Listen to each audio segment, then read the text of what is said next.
इतिहास में कुछ ऐसे पल आते हैं जो न केवल एक युग को समाप्त करते हैं बल्कि मानवता की सोच, संस्कृति और शासन को बदल देते हैं। आज हम बात कर रहे हैं कलिंग युद्ध की। एक ऐसा युद्ध जो बल्कि इतिहास का सबसे महत्वपूर्ण युद्धों में से एक माना जाता है। यह युद्ध न केवल तलवारें चलाने वाला संघर्ष था बल्कि मन, बुद्धि और मूल्य का संघर्ष भी था। एक तरफ था बड़ा साम्राज्य और दूसरी तरफ था एक स्वतंत्र वीर और मजबूत राज्य। यह युद्ध वह है जिसने सम्राट अशोक महान की सोच को बदल दिया और जिसने इतिहास में अहिंसा, दया, अन्याय और नीति के नए संदेश को जन्म दिया। आज हम आपको लेकर चलते हैं उस भूमि पर जहां 261 ईसा पूर्व में कलिंग का यह युद्ध लड़ा गया। यह भूमि आज के भारतीय राज्य उड़ीसा और उत्तर आंध्र प्रदेश के बीच के इलाके में है। वहीं जहां दया नदी बहती है वहीं यह युद्ध हुआ। दया नदी के किनारे मिट्टी लाल गीली थी, धूल उड़ रही थी और सूरज की रोशनी धीरे धीरे धरती को गर्म कर रही थी। यह वह स्थान था जहाँ दो सेनाएं आमने सामने खड़ी हुई। एक तरफ विशाल मौर्य साम्राज्य और दूसरी तरफ स्वतंत्र कलिंग राज्य। इतिहास में यह स्थान इसलिए भी महत्वपूर्ण है क्योंकि युद्ध के बाद से वहाँ अनेक शिलालेख और पुरातत्व की खोज मिली है जो आज भी इतिहास की पुष्टि करती है। आज हम बात करेंगे इस युद्ध में कौन कौन शामिल था। पहली तरफ थी मौर्य साम्राज्य की सेना जिसका नेतृत्व कर रहे थे सम्राट अशोक महान। अशोक मौर्य के सबसे प्रभावशाली शासकों में से एक थे जिन्होंने अपनी शक्ति, विस्तार की नीति और प्रशासन की क्षमता से बड़े बड़े राज्यों को नियंत्रित किया था। और दूसरी तरफ था कलिंग राज्य, एक स्वतंत्र, मजबूत, समृद्ध और समुद्री व्यापार के कारण आर्थिक रूप से संपन्न प्रदेश। कलिंग के राजा को इतिहास में अनंत पद्मनाभन के नाम से जाना जाता है, जिनकी सेना भी अपनी हिम्मत, वीरता और दृढ़ संकल्प के लिए प्रसिद्ध थी। ये दोनों सेनाएं तब आमने सामने थी जब इतिहास अपना सबसे भीषण युद्ध देखने वाला था। अब हम बात करेंगे आखिरकार कलिंग युद्ध क्यों हुआ था। इस युद्ध के पीछे कई प्रमुख कारण थे और यह केवल एक ही वजह नहीं थी। आज हम उन्हें विस्तार से समझेंगे। साम्राज्य विस्तार की दृष्टि। सम्राट अशोक अपने पूर्वजों की नीति को आगे बढ़ाना चाहते थे। चंद्रगुप्त मौर्य और बिंदुसार, उनके पिता, दोनों ने भी भारत के विभिन्न भागों को नियंत्रित किया था, लेकिन कलिंग पर उनका नियंत्रण कभी पूर्ण नहीं हो पाया था। अशोक का लक्ष्य था कि भारत का अधिकांश भाग एक ही शासन में आ जाए ताकि सत्ता, सुरक्षा और नियंत्रण एक ही प्रणाली के अंतर्गत रहे। कलिंग उसकी रणनीति स्थिति के कारण मौर्यों के लिए महत्वपूर्ण लक्ष्य था क्योंकि यह साम्राज्य की सीमाओं के विस्तार के लिए प्रमुख बाधा थी। कलिंग एक समुद्रीय व्यापारिक केंद्र था। यह क्षेत्र समुद्र से जुड़ा हुआ था जिसका अर्थ था कि व्यापार, माल, संसाधन और धन की बड़ी आवाजाही यहाँ से होती थी। भारत के पूर्व तट पर स्थित कलिंग का नियंत्रण मौर्य साम्राज्य को न सिर्फ व्यापारिक समृद्धि देता बल्कि समुद्री मार्गों का नियंत्रण भी देता। इसके अलावा कलिंग में खनिज पदार्थ, धातु संसाधन और कृषि उत्पादन भी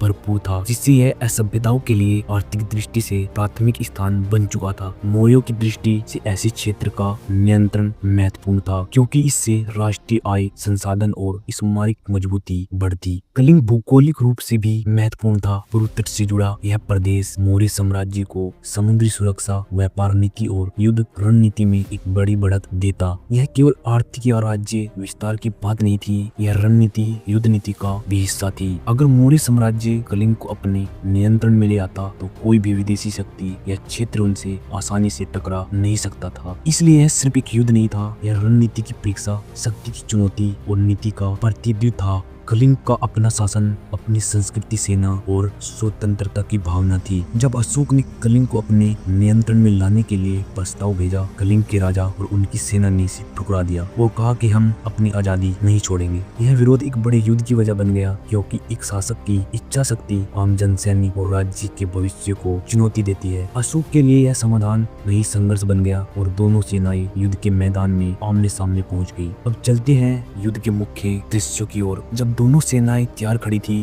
दुनिया के इतिहास में कई युद्ध हुए हैं, लेकिन कलिंग युद्ध की भयावहता, जनहानि और युद्ध के प्रभाव ने इसे अलग बना दिया। जब सुबह की पहली रोशनी उगी तो मौर्य सेना और कलिंग सेना के बीच मुकाबला शुरू हुआ। धूल धक्कड़ उठ रही थी, तलवारें चमक रही थी, घोड़े दौड़ रहे थे, बहादुर सैनिक विजय के लिए तैयार थे। युद्ध इतना भीषण था कि काफी जल्दी ही आंकड़े नियंत्रण से बाहर हो गए। इतिहास में मिले प्रमाण बताते हैं कि लगभग दसों हजारों सैनिक एक ही दिन में मारे गए। कोई पल ऐसा नहीं था जहां मृत्यु का दृश्य उपस्थित नहीं था। यह संख्या सिर्फ आंकड़ा नहीं थी, यह मनुष्य का जीवन, परिवार, आशा, उत्साह और भविष्य था। लाखों लोग घायल थे, हजारों बंदी बने और आसपास के गांव, शहर, खेत सब रक्त, धूल और आग में लिपटे थे। यहाँ तक कि आम लोग, महिलाएं, बच्चे भी युद्ध की भयावहता के बीच फंस गए थे, क्योंकि युद्ध सिर्फ सेनाओं की लड़ाई नहीं था, यह समुदाय, संस्कृति और जनजीवन का अंत भी था। जिस दिन युद्ध खत्म हुआ, धूल धक्कड़ थम गई, विजय का शोर शांत हुआ, जो दृश्य सामने आया वह इतिहास की महानतम त्रिशदियों में से एक था।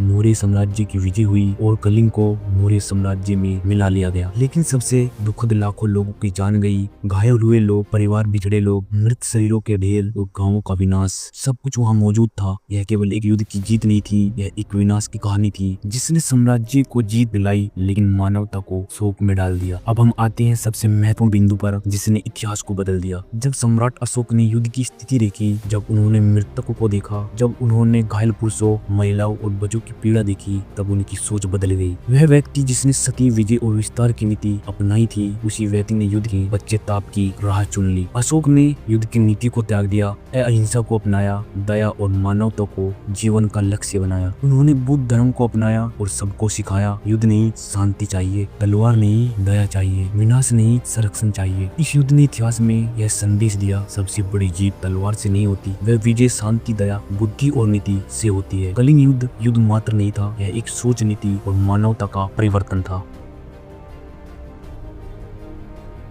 वीडियो को लाइक, शेयर और चैनल को सब्सक्राइब जरूर करें।